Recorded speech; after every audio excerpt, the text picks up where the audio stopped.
Hi friends! Hi children's! అందరూ ఎలా ఉన్నారు?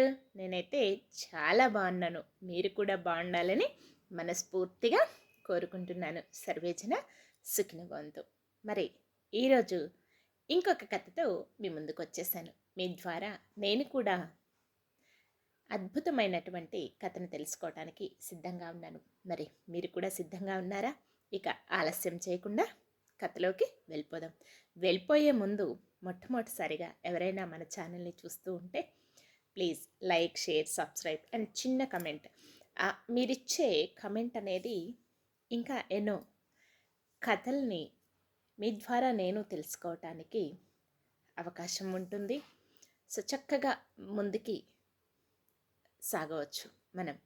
స్టోరీ టైం ఇదివరకంటే మనకు అమ్మమ్మలు, తాతయ్యలు కథలు చెప్పేవారు. మరి ఇప్పుడు మనం సోషల్ మీడియాలో యూట్యూబ్ ద్వారా ఎంతో అద్భుతమైనటువంటి అవకాశం ఉన్నందుకు ఇంకా ముందుకి సాగుదాం.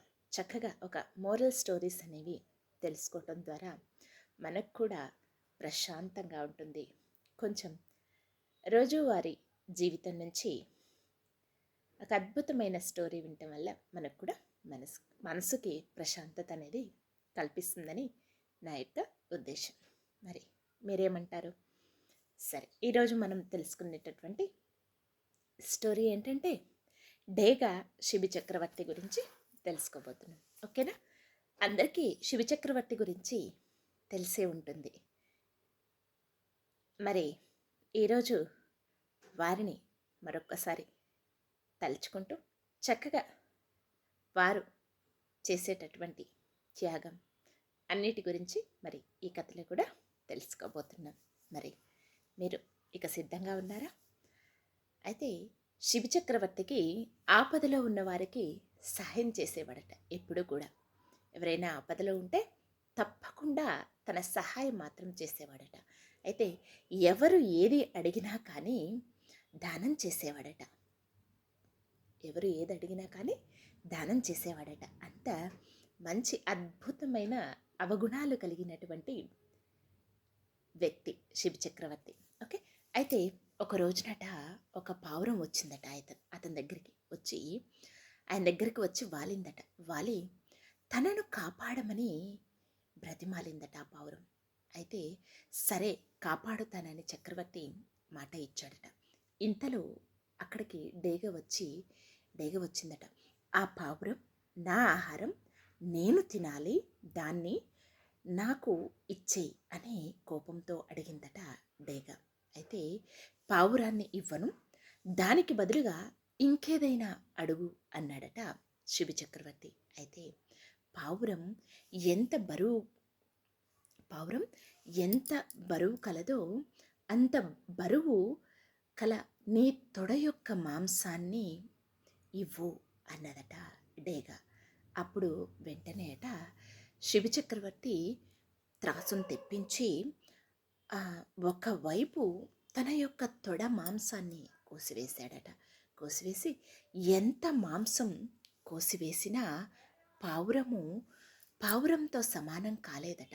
చివరికి తానే కూర్చున్నాడట.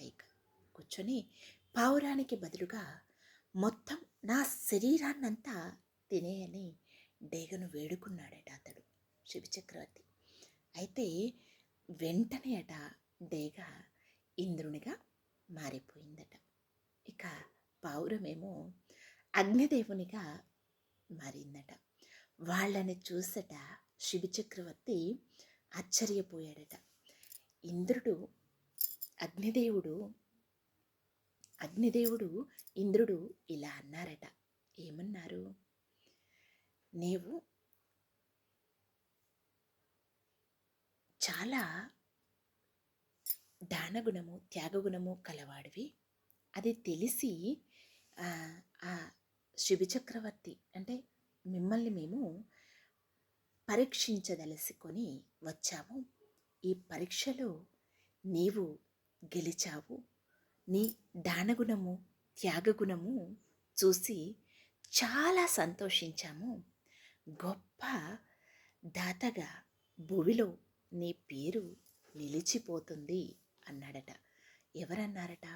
అగ్నిదేవుడు మరియు ఇంద్రుడు ఇద్దరూ కలిసి అలా దీవించారట అతన్ని. దీవించి అదృశ్యమైపోయారట. ఇందులో మరి నీతి ఏమిటంటే, ఇచ్చిన మాట తప్పరాదు. మరి శిబి చక్రవర్తి పావురాన్ని ఆపదలో ఉందని తన దగ్గరకు వచ్చి వాలినప్పుడు శిబి చక్రవర్తి ఏమని మాట ఇచ్చాడు తనకి? కాపాడమని అన్నప్పుడు నేను నిన్ను కాపాడుతాను అని మాట ఇచ్చాడు కదా. ఇంతలో ఏమైంది మరి? డేగ వచ్చి అక్కడ వాలింది. ఆ పావురం నాది, నాకిచ్చేయి అని కోపంతో అన్నది.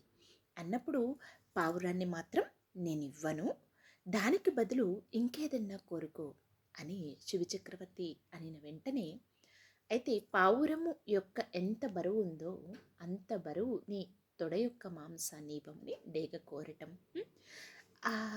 ఏమీ ఆలోచించకుండా త్రాసు తెప్పించి తన యొక్క ఒక తొడ యొక్క మాంసాన్ని కోసివేయటం.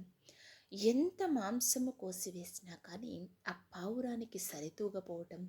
ఇంకా ఏమీ ఆలస్యం చేయకుండా తన శరీరం మొత్తాన్ని కూడా తినేయమని డేగని అడగటం.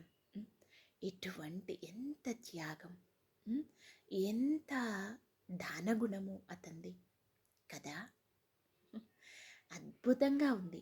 ఇచ్చిన మాట తప్పకుండా తన యొక్క కర్తవ్యాన్ని తను నిర్వర్తించుకున్నాడు శివచక్రవర్తి. బాగుంది కదా కథ. ఏం పిల్లలు, మరి మీకెలా అనిపించింది? కమెంట్ రూపంలో కమెంట్ చేయండి. మరి మీ యొక్క విలువైనటువంటి సమయాన్ని కేటాయించి ఇంత అద్భుతమైనటువంటి కథను విన్నందుకు అందరికీ కూడా నా యొక్క హృదయపూర్వక ధన్యవాదాలు, కృతజ్ఞతలు తెలియజేస్తున్నాను. మరి మరొక కథతో నేను మీ ముందుకు వచ్చేస్తాను. సర్వేజన సుఖినో భవంతు.